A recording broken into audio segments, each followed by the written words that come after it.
Susan Lazar-Hart here, your transformational, motivational mindset moment host to you. Welcome to the Congruent Living Method, to creation of the next 10 seconds of the rest of your life. Last week, we talked about the relationship you have with yourself. This week, we're actually playing with the relationship you have with others. You don't exist alone on the planet, in the universe. We are part of a multi-seeded multi-dimensional universe. And so being that part, we are in relationship with everyone and everything. Everything's energy. There's an exchange. The universal law is for more life. And that's who we be. Now, often when we think about relationships, we associate it with either or, right? Either the emotional or the physical. Well, they're all equally important, and they actually interplay together. So, when you see somebody, you get a gut feeling, oh, who is this person, right? Or you get a gut feeling of, oh, no, thank you. Right? Your body is your Geiger counter to the relationships that actually turn you on, that create greater, that create more, that is telling you, no, thank you, right? And so with that understanding, with that, the awareness of what creates a congruent relationship is the willingness to be in conversation, in harmony with all of these moving pieces through our life. And so I'm going to touch on today what I find is the three most essential conversations that I suggest you have in any relationship, whether it's with a child, a parent, somebody new who you're meeting. And of course, any relationship you have with somebody else is a relationship that I'm going to challenge you to have with yourself as well. Because as we talked about last week, your primary relationship is a relationship with you. So there shouldn't be any, if you're having a conversation that you're like, well, this has nothing to do with me, it has to do with you. Stop and ask yourself, is this true? Where am I in this conversation? Where am I in this conversation? Which leads me to our first essential topic, which is, what are your targets in life, right? What are your targets? What are your targets today? How many of us wake up in our day and we plow through? We're already thinking about what hasn't been done, what has to be done, and we tell people, back off, out of my way. We send off that vibration. It's not much of an invitation, is it, for somebody to actually assist you in creating greater, including the universe. So this is an important thing, to be able to be with people. And we're not taught that. We're not taught to actually tell people what works for us and what doesn't work for us. What are our targets? We're not actually encouraged to dream, to imagine, I'm living a life that I love, right? What does that look like? This is the first conversation we actually should be having with everyone. What do you love? What do you love about your life? What do you love about how you're creating your life? Right? I'd like to get to know you. So when we talk about what turns you on, what do you tap into? Yes, there's the body, and yes, there's the excitement and the thrill of what and how you're creating. And part of being in a relationship that grows is actually being willing to be a good listener. So that piece of conversation has to do with being present with what that person is sharing with you, with no judgment, with just being present. Right? It's conversation that's necessary in any relationship, whether I'm talking to one of my little grand beings or a friend. I'm sharing in gratitude of their appreciation of their life. Right? Again, there's no threat. It's just being present. It's a vibration. What do you love about your life? What are your targets? The truth is that if you've never watched someone you love do something that they are completely and totally passionate about, then you're missing out. If you've never listened to someone who is there and they're open and sharing in their dreams, their wants, their desires, and you're their supportive, just listening to these targets, well, you're missing out. Because again, it's that vibration of being present with gratitude, with thanksgiving for who they be and what they be. Imagine that, what a gift that would be for someone to actually meet you and your capacity to listen and to be present with no judgment, how much would that open up their world for themselves? That's what congruent relationships are all about. It's not just about you. It's about you and how you are being in the world and what that creates. And we're all asking, what is it that I can create that's greater here? Greater possibilities. Yeah. So really being present, and what's your target? And also, if somebody said, well, I'm going to do this, this, and this, and that, just, I had a friend of mine who was, looking to create something new with their life, with their living. And they were saying, I'm just so frustrated. I don't know how to go about this. And I asked them, and it was in actually purchasing a home. And I asked them, well, sit down for a minute, write down, what are your targets? What are your targets? Are you looking for a nurturing environment? Are you looking for a nurturing community? Are you looking to be part of nature surrounding you? Are you wanting to be in the hustle bustle of a city? What are your targets, right? What will being in that home give you? Chunk it down. And the willingness to actually share that information with someone, and someone being yourself as well. It gives you the clarity that you need in creating a relationship. Again, relationship is not just with a person. It can be with your house, with your business. I often encourage my clients when they say, oh, I'm bumping up against something in my business. I'll say, have a coffee talk with your business.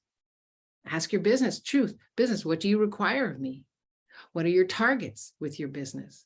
It's about being present with what is your vision or your target.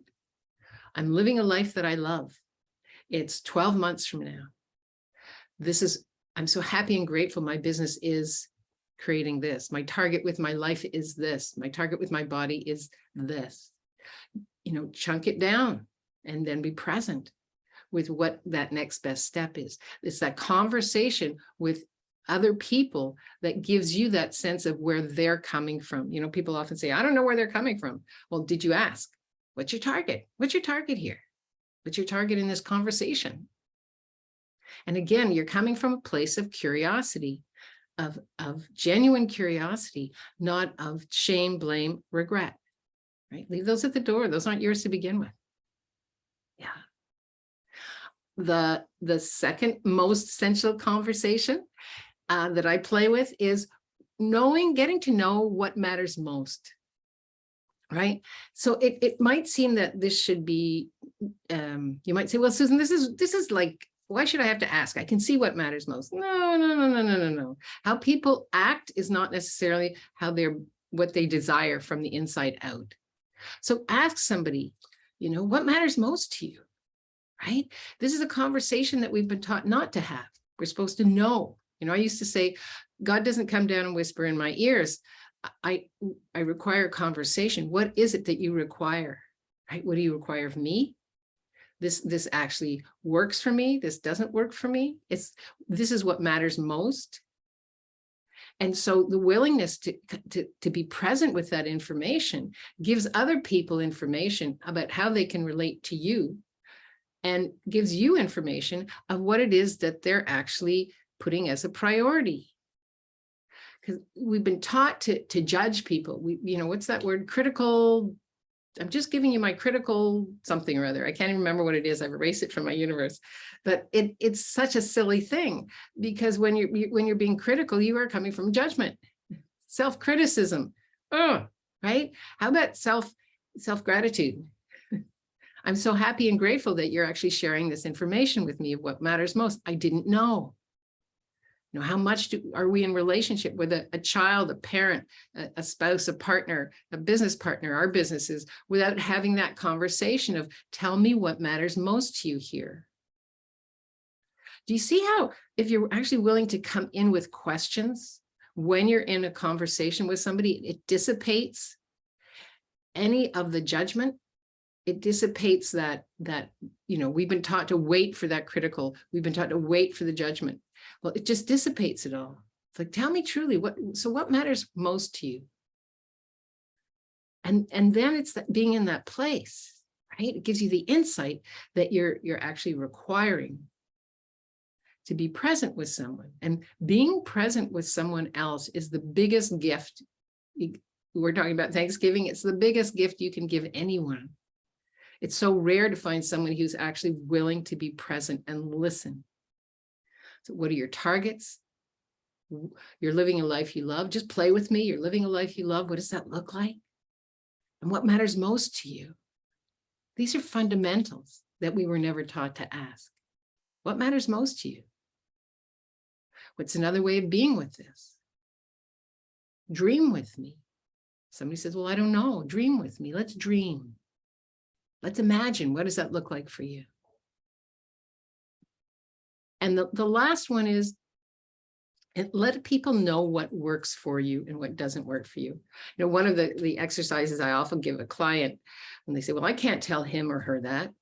And I said, well, does the way they're acting or behaving work for you? And they're like, no. And have you ever learned that you could actually say, this actually doesn't work for me? So get in front of the mirror and practice it. Look in the mirror and say, this works for me. This actually doesn't work for me.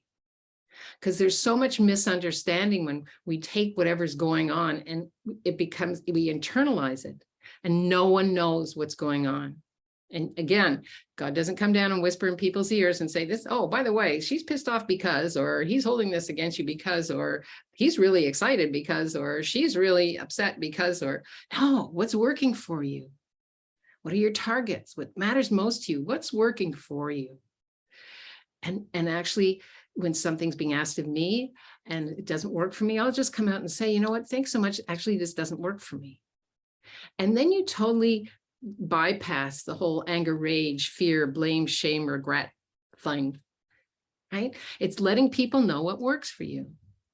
Now, you know, it may seem like a conversation that's all internal. No, I'm asking you to bring it out, be specific. Hearing somebody else's fears, and what's going on in their life and acknowledging their existence and in being present, it allows you to get specific about what works for you and what doesn't work for you. And that's owning who you be, what you be, and how you be. These are things no one ever taught us in how to create a relationship. 3 simple conversations that don't have to be huge, right? Again, remember, we're a part of more life, part of all of these moving pieces. So the idea of just sitting down and asking somebody, so what matters to you most here? Right? I mean, from cleaning a room to choosing a vocation, it runs the gamut. What are your targets? You're living a life you love. What does that look like? Right? It's learning to listen where someone is coming from. That's paramount. Again, whether it's a child, somebody you meet on the street, a friend, a partner, a parent, it's paramount in creating a relationship that grows. And that's who we be. Again, the universal law is for more life. That's what congruent living is all about. It's about creating your life in harmony in all of these quadrants, whether it's health, business, finances, your lifestyle, your well-being. That's more than, right? It's you are in relationship with all of these. And again, as you don't exist alone, you're in relationship with other people, other things, other being, other animals, other energies all the time. So I'm so excited to get your feedback on this one. I know I threw a lot in here. Pop in, let me know what pops for you. If you want to private message me, please do so. We are creating something really juicy for you at the end of October, actually October 27th, which is, I'm going to be 70 and I'm going to be playing with a masterclass that I'm creating as a birthday gift, a rebirthing birthday gift. We've got lots of exciting things coming up. So I'll be letting you know more about that as we go along. Start playing with you. Start playing with your relationship. Start playing with being congruent in your relationship. Remember, C in congruent stands for connecting. Are you willing to start connecting to the conversations you're having with those that you love? Have an amazing, amazing day. Thanks so much for popping in. Hashtag replay when you're watching this. You know, I come in and check every day. I adore you all. Live boldly, love greatly, and be that fearless leader you came here to be. Because the world needs more of you and that special sauce of gratitude, not less. Bye-bye.